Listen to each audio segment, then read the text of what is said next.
So what? Show up again tomorrow, and tomorrow out of that dog shit, a flower will emerge. You never know, and that's the only way to develop real. And you understood that you don't need to go back to that mistake again. These things in life are not easy for me. You look to your left, you look to your right, and you start to judge yourself off other people. I'm a winner. I'm going to win. You're born with a gift. It's not that then you get good at something along the way. What you're good at, you don't take for granted. You don't betray it. What if you do? Betray your gift? And you betray yourself. For far too long, you've been holding yourself back. This is time for you. To walk with purpose, it's time for you. To walk into your gift. Like, to really develop your potential 100% in anything, whether it's as an author or even as a martial artist. There's a lot of creativity in martial arts.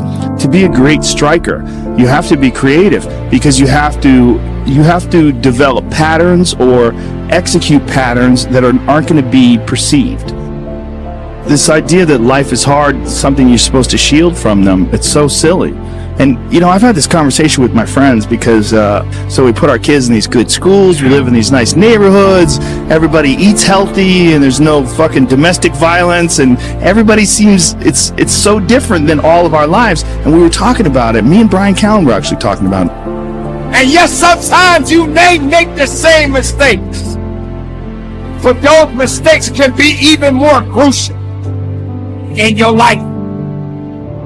And this is why you must continue to push forward and get rid of the things that are not making you better. The battle continue. Carry on. Be productive. Be powerful. And from the bottom of my heart, conduct your business. Lights, camera, action. How much action do you have flowing through your veins right now? And they're all interesting, but I don't want my kids to be boring, but I also want them to be safe.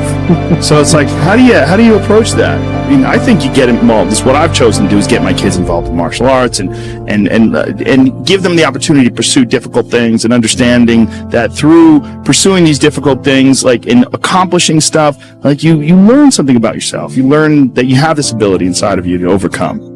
Get obsessed with life improvement. Find things that you enjoy doing that are difficult. Do them and get better at them. Seems so simplistic. It seems like a ridiculous, idealistic point of view, but it's effective.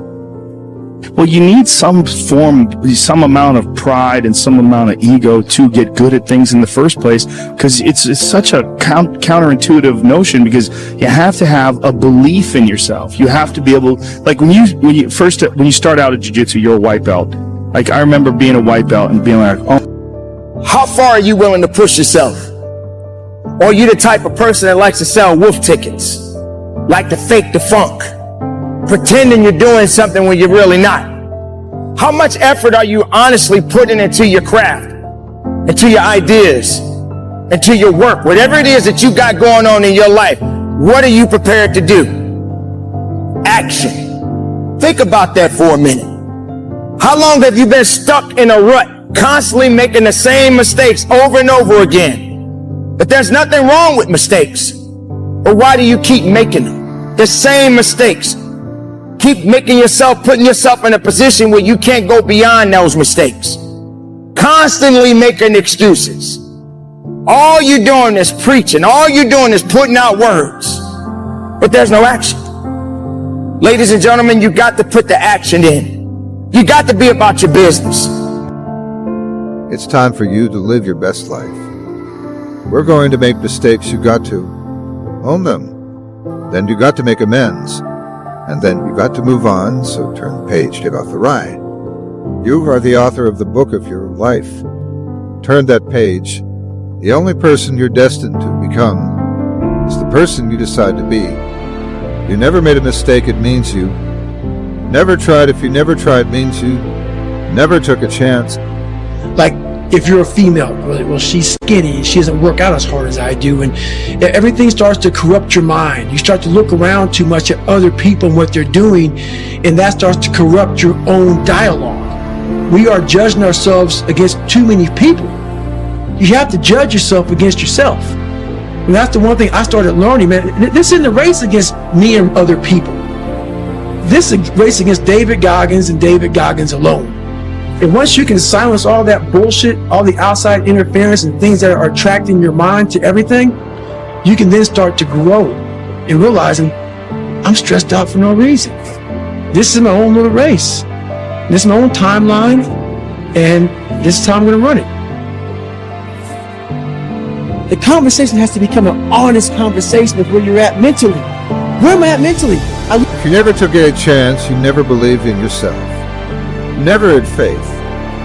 You need faith, you need to believe in yourself. It doesn't matter how many times you fail. What matters is you keep getting up every day and trying again. And that's what really is important. Knowing that you know each day you have an opportunity to change, but I want to give you a new word for change. And that word is evolution. You worry. Going to evolve or inspire, see everything. What you believe you deserve, and you're allowing it to happen. And I'm going to challenge you today to stop that. Stop allowing it and know that you deserve better. And so we're going to talk about something very ironic today that doesn't seem connected to it, but it's absolutely connected to it. And that's ego. See, the truth is ego is always false. Ego is always something that raises its head when we're insecure, when we're fearful.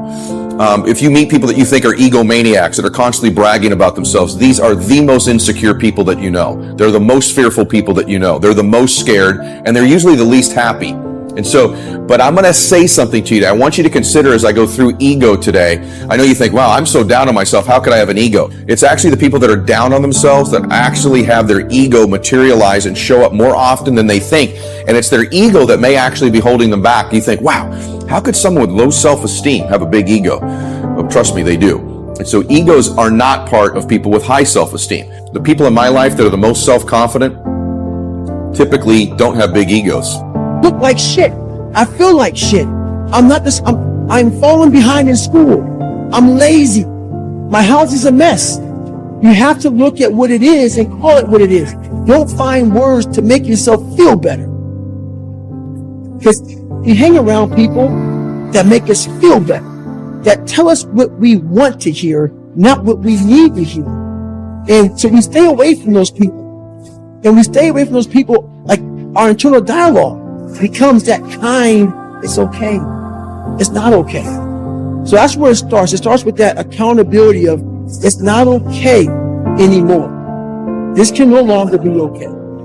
And calling yourself out for exactly what you are and exactly how you need to fix it. We have an epidemic in this world. The epidemic I'm talking about is Changes, the economy changes, relationship changes, we change mentally and emotionally and physically, and you are either dying or you are either living life. Always offers you a second chance. You know what it's called. Tomorrow, see change as growth, see change as transformation, see change as evolution. Your history is not your destiny. You can't get it because you want it. If you put in the work, they can't deny you. And so I want to talk to you about that today. By the way, I'm covering this today like many things I cover because it's something I struggle with. My ego will step forward often in my life, and it usually steps forward when I'm the most scared. It could be when I'm achieving. I'm starting to be pretty full of myself, right? But a lot of times when you're achieving and you're full of yourself, what's really happening in your mind is you're afraid you're going to fall down. You're afraid you're going to lose something. You're afraid there's going to be a setback. So often our friends where we see their ego is when they're doing good. Or she thinks she looks so good, she's showing herself. Actually, she doesn't think she looks good, and she's looking for validation from other people. You guys that have a friend, he's really winning, he's making a lot of money, he's just not the same. He's got a big ego all of a sudden. You'd be surprised. That money he's making, that car he's driving now, he's so afraid he's going to lose it. He's so scared. He so believes his results have exceeded who he really is. He's so out over his skis that ego shows up because he's afraid. When you see ego, know it usually means fear. And I know that sounds counterintuitive, but it's true.